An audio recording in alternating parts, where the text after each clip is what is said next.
Hey, good morning and welcome. Have you ever thought about, as we're doing this series on becoming to achieve in the essential journey from knowing to doing. And so again, this is class with Dr. B.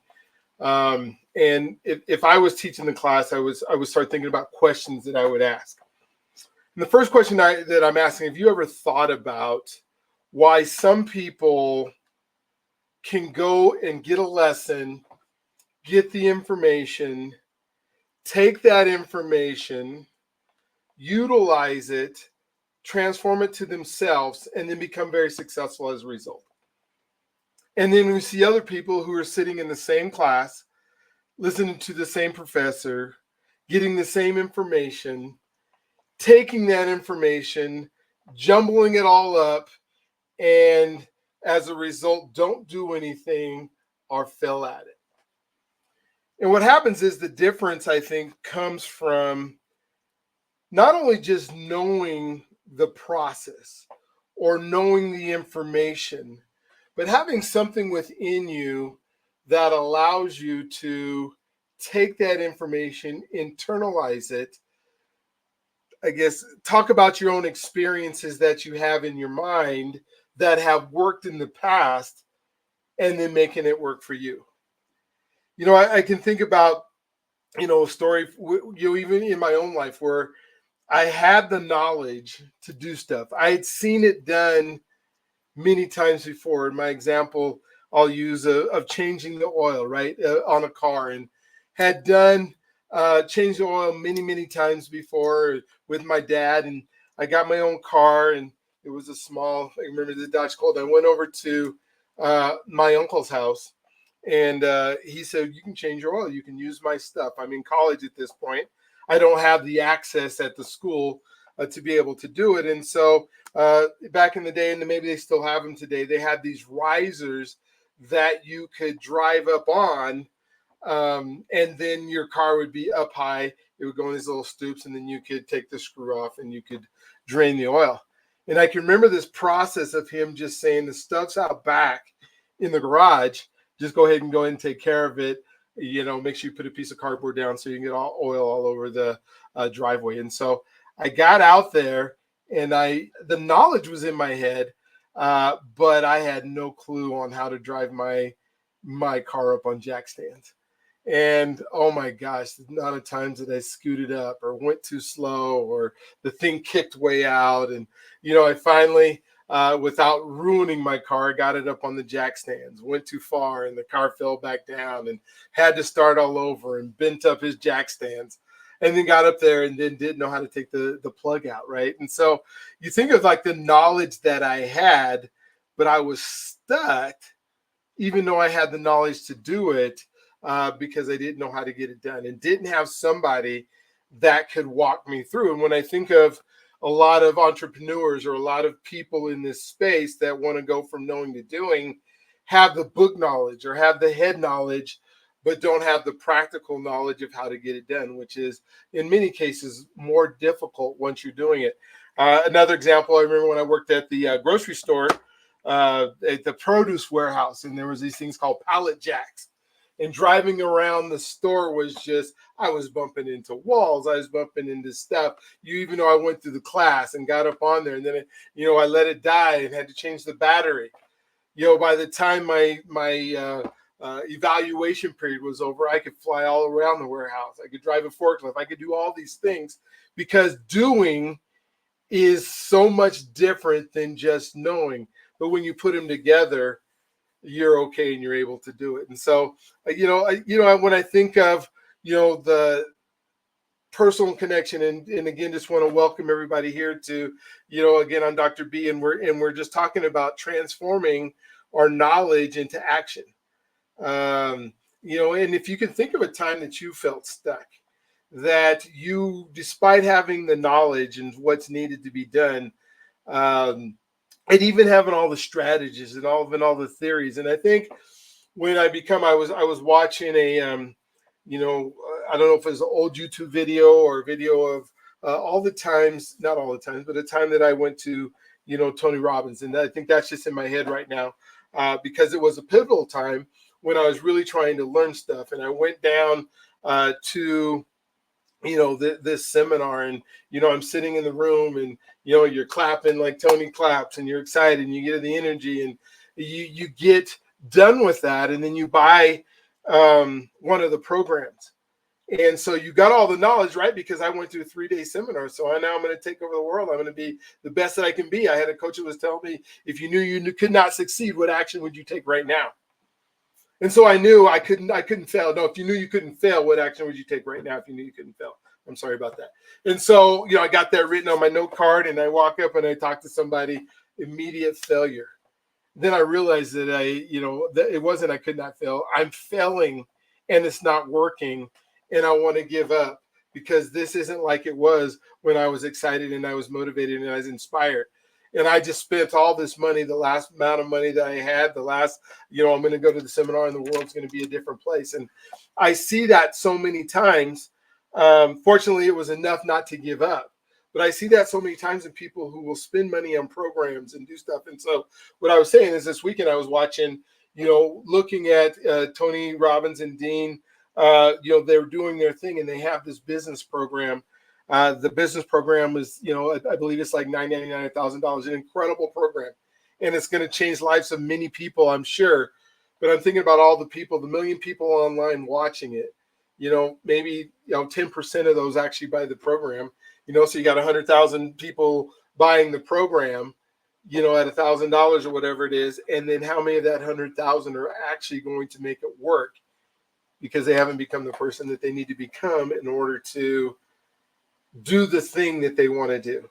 Because you have the program on your computer and you can read it doesn't mean that you can do the thing that it's asking you to do. If you don't have the references, if you don't have the coach, if you don't have the things that are there. So this series that we're going to be talking about over the next week is all going to be based on these are some things you need to be able to do to take advantage of some of the greatest opportunities that are out there.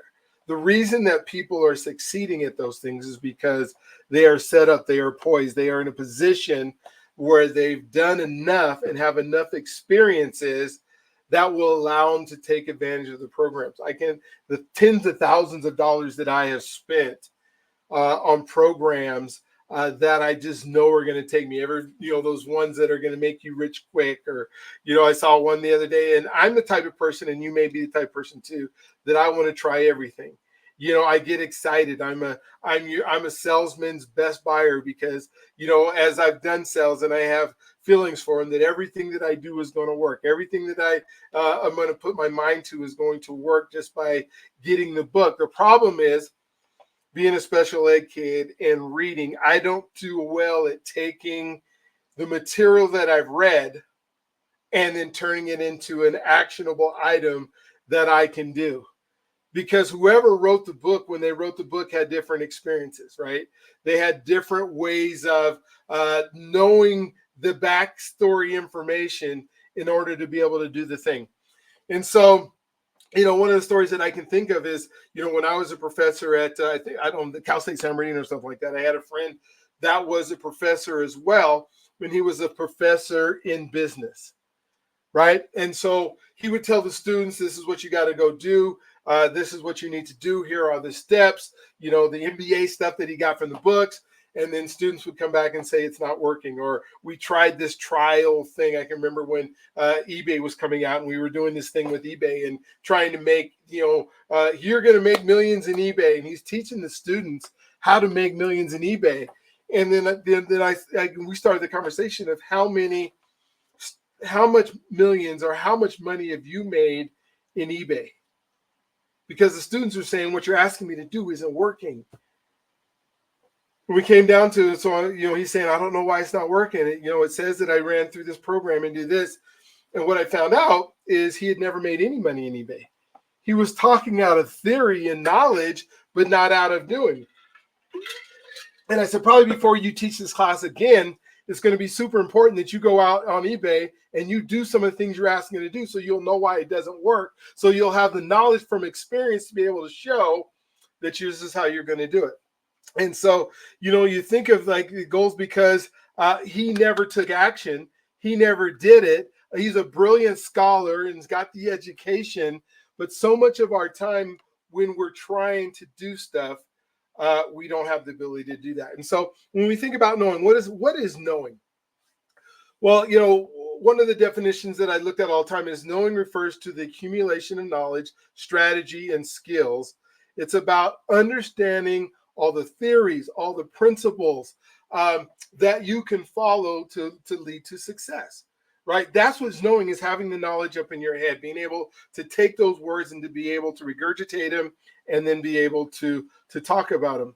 And there is an importance of knowledge, right? Because if you don't know what you're doing, like, I don't want to go to a doctor that has never been to medical school or has never understood the human body or how it works, or the difference between the, our skin system and the blood system and the nervous system and the bones and how all that structure goes together, because how is he going to heal me if he doesn't understand that, right? And so knowledge, the importance of knowledge is you got to know before you can start doing it. But there is some limitations. Just knowing how to do something doesn't mean you know how to do it. I can remember, the same friend of mine, about, on the entrepreneurship, that same example, but had never done the business himself, right? And so that would be considered a limitation knowledge. So first you gotta know what knowledge is that you have to have in your head. You have to know the importance of knowledge, and then you have to know some limitations that go along with that knowledge, never being able to do it. So you have the knowledge in your head. We understand what knowledge is. We've read it in a book. We've, we understand the concept of how the multiplication, if it's math, goes through. Or in this instance, we've read the book and we see that eBay has put everything together so that I can go make, or whatever the place is that you're trying to do what you're doing is. So now I have to move now from the knowledge to the doing.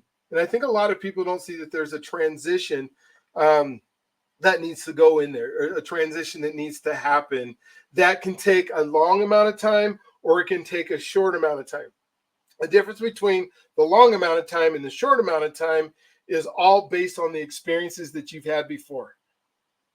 I'll say it again. It's all based on the experiences that you've had before and your ability to understand and do things based on knowledge. I remember I'm telling a lot of stories. My grandpa, he had a farm when I was growing up, and so I was in Colorado. And I would go out for summers, and I would work on his farm. And we were in the irrigation canal because we were watering cornfields.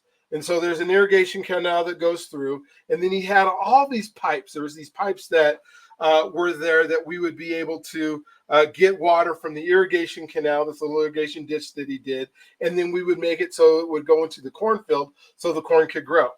And my grandpa would run in, he would stick the pipe in the irrigation, he put his hand on it, he would shake it a little bit, and boom, you would create enough suction so that the water would be sucked through the pipe out of the little irrigation canal into the cornfield. And so I remember how many times I went to, okay, cool, now it's my turn to do it, right? I'm in 10, 11, 12, whatever it is. And I go through, and I saw one time where he sucked on the pipe and stuff would come in and go, pipe is too big for my mouth. I saw one where he used his hand and he would do stuff and create suction and go. For the life of me, I can never get it right? It took me so long to be able to get water to come through suction, gravity, science, whatever it is, be able to get that water and then move it into where it's watering the corn. My grandpa would do like 20, 30 pipes real quick. Each row of corn had plenty of water. I was only responsible for 5. He did, 2 rows or 20 rows of corn. I couldn't even get 5 done until I could understand not only the knowledge of the principle of doing it, but how to mechanically make that happen. And that transition time was based on my experience, right? What had I siphoned out in school before that gave me a practical application that I could transfer over to what Grandpa was talking about, right? And so, one of the things that we look at is okay, now what is doing, the thing that you want to do or to come true. And so it can't necessarily be done just inside of a book or having the knowledge to do it. It comes with having a mindset, one of, okay, I'm going to be able to achieve this. And I think this is where we get stuck sometimes, is our belief system and our ability to do it isn't there. And that comes from a mindset of, sometimes overthinking, or, putting those characteristics of, I don't believe I can do it, therefore I can't. And so if grandpa had said, had told me, you're never going to figure this out, I would have went into that mindset of, I'm probably never going to figure this out and it's not going to happen. But he didn't. He showed me, he did it, he demonstrated it. And then finally he let me practice that skill till I could get it right. And if I didn't get it right the first time, he would come back, he would show me again, and then I could develop the skill set. So I developed the mindset that I would be able to do the thing that he was asking me to do, but he also had belief in me that I was going to be able to do it, right? So that came with some resilience. It came with some discipline to be able to do it. It came to some practical things that I had to do on a daily basis, or each time I was doing that, to improve. I had this shift from focusing on the obstacles of why it couldn't be done to the opportunities of why it could. Because I know it could be done. Grandpa could do it. But I could think of all the obstacles. Well, my mouth is not big enough. I'm not strong enough to put my hand in it. The water is too cold. All these different things that I could have done to stop me from doing it. And we think about our businesses, and then we think about the things that we're trying to get done and moving. We've seen, we go to the seminar, we've seen somebody do it. But are they coming? Was that just for that 3 days we were there? Did they come by us and say, okay, you're not doing it? Did they prepare our mindset to be able to come behind us and be able to do it? And so what you start thinking about is that mindset is not there, right? I don't have the ability if I don't start believing that I can do it and seeing enough people doing it. And so one of the things that they do fantastically in some of those seminars and some of those events is they show you person after person who got it done, right? We always see testimonials on whether it's an infomercial or we see it in these events that we go to, is they show us, well, this person did it. And so you can start the belief system that changes your mindset. So, well, they could do it, I can do it too. Then we put ourselves in a position where we start believing that I'm better or I'm just as good as that person that they showed me on the screen. What they failed to share with us is we don't have the same experiences as that person on the screen.